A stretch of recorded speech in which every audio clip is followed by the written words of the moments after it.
Knowledge get وے کے جتنے بھی ممبران ہیں اور جتنے بھی کارکنان ہیں، ان تمام کی توفیقات خیر میں اضافہ فرمائے، اور انشاءاللہ اس بات کی امید کرتے ہیں کہ آپ سب اپنے درمیان تمام تر اعمال اور نمازوں کے بیان کے حصول کے لیے، جو انشاءاللہ ماہ شعبان کی طرح، ماہ رجب کی طرح ماہ رمضان میں بھی رہیں گے، اس چینل کے ساتھ اس طرح سے کوآپریٹ کیجئے کہ آپ کے پاس خود بخود میسج پہنچ سکے۔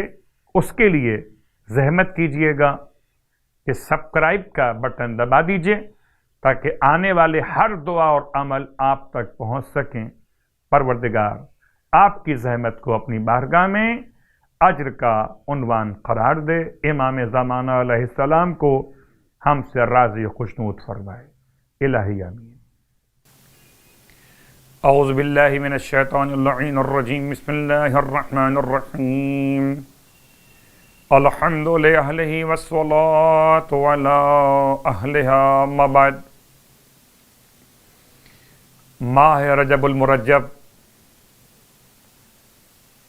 برکتوں کا مہینہ، رحمتوں کا حوالہ اور اعمال کا بیان مسلسل۔ دن گزرا خوشی کے اعتبار سے رجب کی 27 تاریخ۔ مقصد بعثت کے حوالے سے 2 جملے آپ کی خدمت میں کل دعا کے عنوان سے تھے، اور آج پھر سیرت سرکار سید الشہداء کے حوالے سے۔ اللہ کے رسول کے بعثت کا مقصد اتمم مکارم الاخلاق، انما بعثت لاتمم مکارم الاخلاق، مجھے اس لیے مبعوث کیا گیا کہ میں اخلاق کی بلندیاں مکمل کر سکوں۔ امام ارشاد فرماتے ہیں کہ 3 باتیں اخلاق کی بلندیاں ہیں۔ پہلی بات، جو ظلم کرے اسے معاف کر دو، جو محروم کرے اسے عطا کر دو، جو تعلقات قطع کرے اس سے تعلقات جوڑ لو۔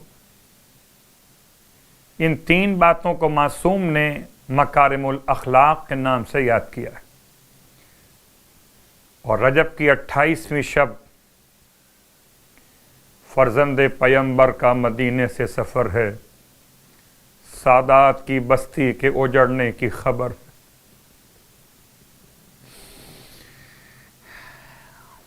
دن گزرا عید کا،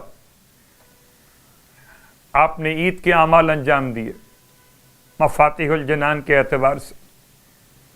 شب ماتم و رنج و بکا آ گئی۔ آج ایک بیٹی سے باپ کی جدائی کی شب ہے۔ یہی شب تھی جب زہرا کا لال مدینے کے دربار میں طلب کیا گیا، اور شہزادی جناب زینب کبریٰ فرماتی ہیں، بھیا میں آپ کو اکیلے تو دربار میں جانے نہ دوں گی۔ 18 جوانوں کے ساتھ میرا مولا دربار ولید میں پہنچا، سب کو باہر کھڑا کر دیا، فرمایا کہ جب میری آواز بلند ہو جائے تو پھر تمہیں اندر آنے کے لیے میری اجازت کی ضرورت نہ رہے گی، اندر چلے آنا۔ عباس آگے آگے۔ جیسے ہی مروان نے ولید کو مشورہ دیا کہ یا تو ابھی بیعت لے یا پھر سر اتار لے، سیدہ کا لال جلال کے عالم میں فرما رہا تھا، انت تقتلنی ام ہوا، کیا تو مجھے قتل کرے گا یا یہ ولید؟ اے نیلی آنکھوں والی عورت کے بیٹے، امام مروان سے مخاطب تھے، آواز بلند ہو گئی۔ عباس 18 جوانوں کو ساتھ لیے ہوئے دربار میں داخل ہو گئے۔ مولا کس نے آپ کے سر کا نام لیا؟ وہ رات دربار ولید کا واقعہ، وہ 28 رجب کا دن، پورا قافلہ تو روانہ ہو رہا ہے، مگر فاطمہ صغریٰ کو میرا مولا مدینے میں چھوڑ کے جا رہا ہے۔ گرمی کے دن ہیں، کبھی نانا کے روزے پر گئے، کبھی ماں کی قبر پر گئے، اماں اب یہ مجاور چراغ جلانے نہ آ سکے گا، الوداع۔ امام کے مقصد سفر کے لیے دو باتیں آپ کی خدمت میں امام نے اپنی وصیت میں ارشاد فرمایا، لکھ کر گئے وصیت نامے کو کہ میرا خروج نہ تو ظلم کے لیے، نہ فتنہ و فساد کے لیے، نہ تکبر کے عنوان کے طور پر، نہ ریاکاری کے لیے، میرا خروج بس اس لیے کہ میں اپنے نانا کی امت کی اصلاح کر دوں، اور میں چاہتا ہوں کہ میں امر بالمعروف کروں اور نہی عن المنکر کو انجام دوں۔ میں اپنے جد اور اپنے بابا کی سیرت پر عمل کرنا چاہتا ہوں، جو میرا ساتھ دے گا اس کام کے لیے خدا اس سے یہ عمل قبول کرنے والا ہوگا، اور جو ساتھ نہیں دے گا خدا میرے اور ظالم قوم کے درمیان فیصلہ کرنے والا۔ خدا ہم سب کو امام علیہ السلام کے مقصد کربلا پر عمل پیرا ہونے کی توفیق عطا فرمائے۔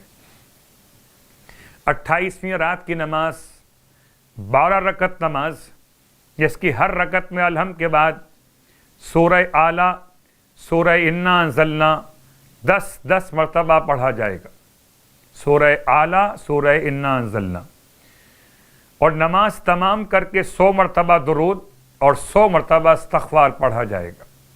12 رکعت نماز آج کی رات 28ویں شب کے اعتبار سے ہر رکعت میں الحمد کے بعد سورہ اعلیٰ 10 مرتبہ، سورہ انا انزلنا 10 مرتبہ، 2 رکعت کر کے نماز مکمل کیجئے، اور نماز تمام کر کے 100 مرتبہ درود اور 100 مرتبہ استغفار پڑھا جائے گا۔ سرکار ختم یہ مرتبہ صلی اللہ علیہ وآلہ وسلم ارشاد فرماتے ہیں کہ جو رجب میں 28 روزے رکھے گا، خدا اس کے اور جہنم کے آگ کے درمیان 9 خندق درمیان میں قرار دے گا، فاصلہ پیدا کرے گا، اور ہر ایک خندق کی چوڑائی زمین اور آسمان کے درمیان 500 سالہ مسافت کے فاصلے کے برابر ہوگی۔ خدا ہم سب کو ماہ مبارک کے رجب کے روزے اور نمازوں کی توفیق عطا فرمائے، الہی آمین۔